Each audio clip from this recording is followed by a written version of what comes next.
Your Excellency, distinguished guests, ladies and gentlemen, all protocols observed. Hamjambo. Hamjambo tena. I was telling His Excellency there that you should have started this meeting at 9 o'clock in the morning. This is a very important subject that you don't bring in the afternoon. Most people are tired. But I'm very happy to be here this morning, this afternoon. And let me begin by saluting the people of Kenya who braved a painful struggle, not only to give themselves a new constitution, but also to make the word constitution a popular and a valid subject for discussion in our country. Those who have come of age towards the tail end of the very protracted struggle under this constitution may not believe it. But there was a time when being perceived to be harboring thoughts about a new constitution landed people in jail. I wish to pay unreserved tribute to those citizens of Kenya, the living and the dead, who braved the worst in order that Kenya may get a new constitution. And here, you may remember some of them. The late Masinde Muliro, my father Jaramogi Oginga Odinga, Martin Shikuku, George Ndenge, Ahmed Bamariz, Philip Gachoka, and then my other teams, the Young Turks, Paul Muite, James Orengo, Professor Nyang Nyongo, Yua Ger, Toby Manyara, Kitui. And then members of my parliamentary select committee who started the serious process of making a new constitution. One of them, His Excellency the President here. The other one, the son of Anna, the Prime Cabinet Secretary. The other one, Kalonzo Musyoka, Noah Katanangala, the late George Anyona, Martha Karua, those others there.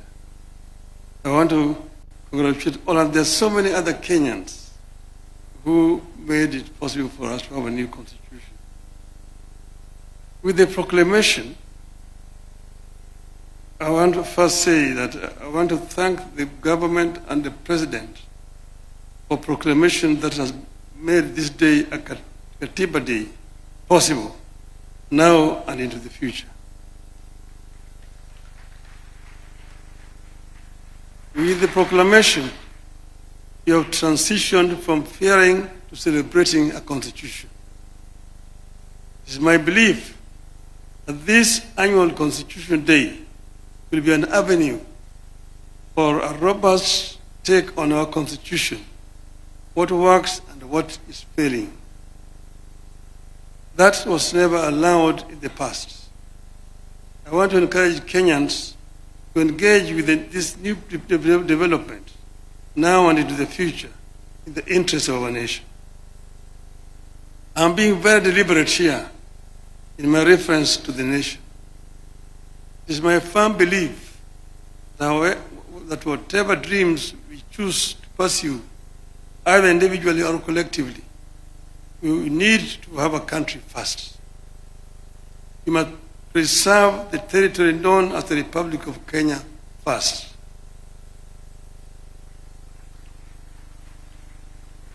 Then, within that territory, you can agree or disagree on the validity of our dreams as individuals or a nation. Since you promulgated the Constitution 2010, we have reaped a bountiful in some areas and a whirlwind in others. I wish to reflect with you on how some of the institutions that came with the Constitution have improved our country, where others have left plenty of room for improvement. Fellow Kenyans, Before the 2010 Constitution, the High Court was identified as a core enabler of the maintenance and extension of tyrannical rule in Kenya. Out of that period, you can barely recall any decision of the old High Court that upheld the people's fundamental civil liberties. That is the period in which the Attorney General declared that the President was above the law. And I hope that my sister here will not follow suit. It was the period of constitutional amendment that removed the security of tenure of judges.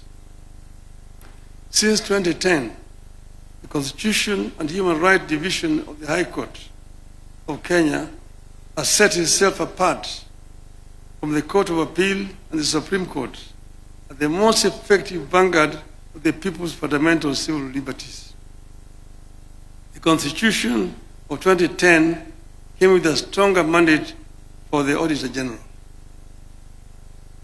From an era where the Office of the Auditor General was heard of only once in a year when it published its reports and dumped it in Parliament. Our Auditor General since 2010 have been bold, brave, and easily identifiable for standing up for the public interest. Indeed, the last attempt by the Office of the Auditor General to secure software and equipment to monitor the spending of public finances on a real-time basis ended up with an attempt to arrest the holder of the office, then Edward Uhuru, and charge him with corruption. Today, we receive constant and intermittent disclosures of financial impropriety and lack of accountability in government. What we receive is a far cry from what we should be having, but they represent a very drastic departure from what used to be. The Commission for Revenue Allocation also came with the new constitution against the background of a past skewed allocation of natural resources. Since 2010, the commission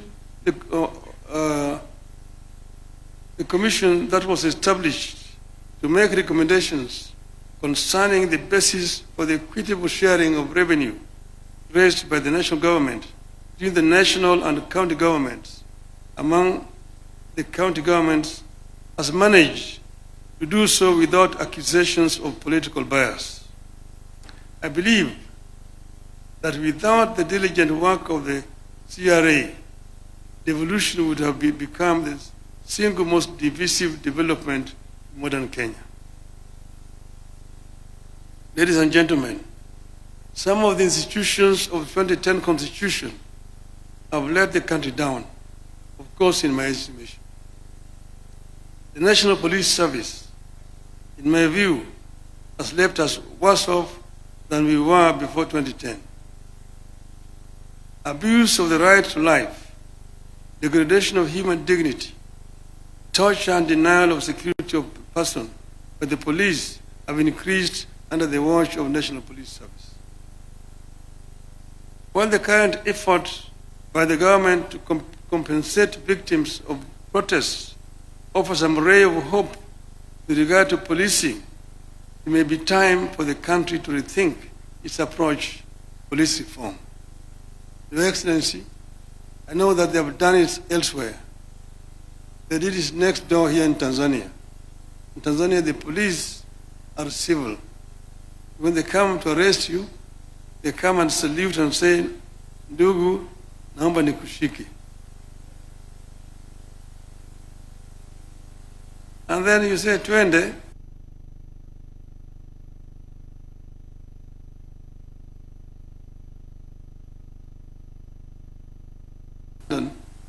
You go to the cop.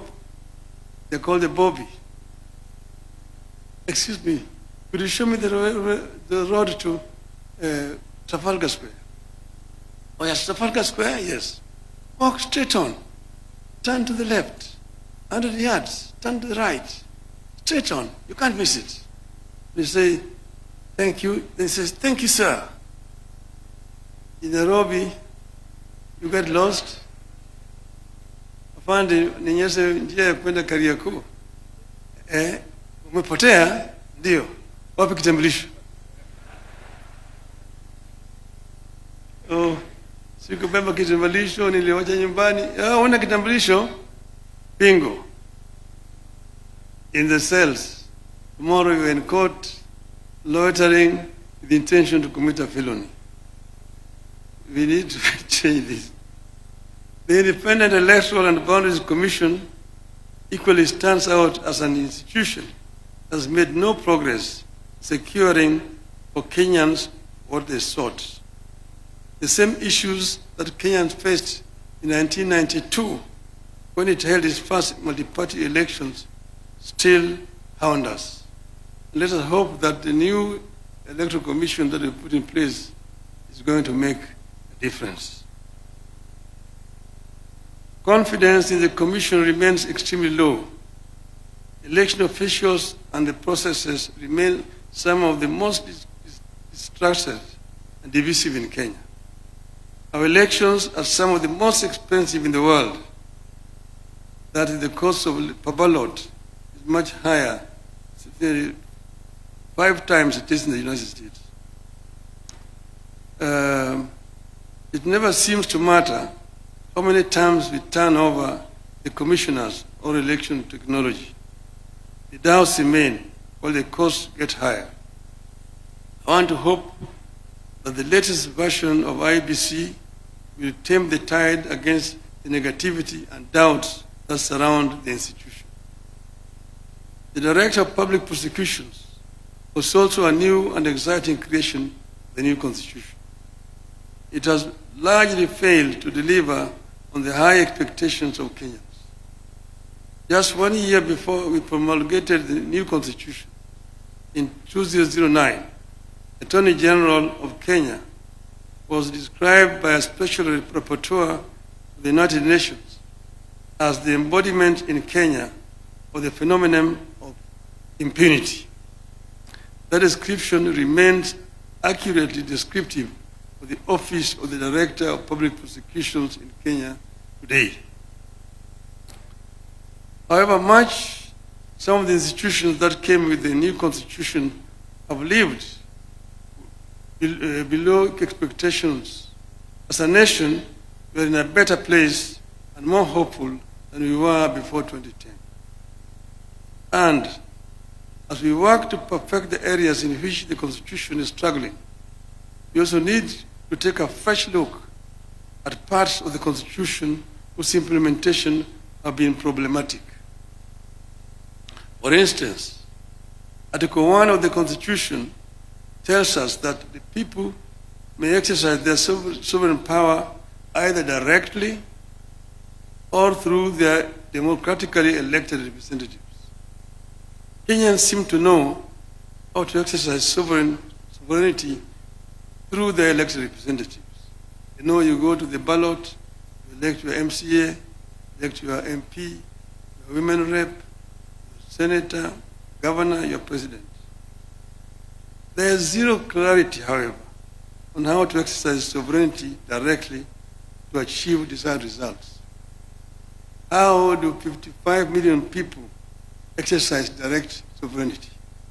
That's a question for the lawyers.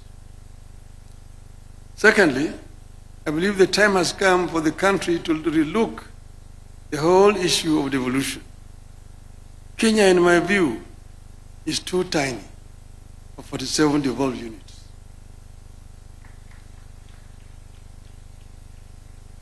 We are just 5 short of the United States, which is a continent. Nigeria, with over 200 million people, has got 34 plus Abuja. South Africa has got 9 provinces.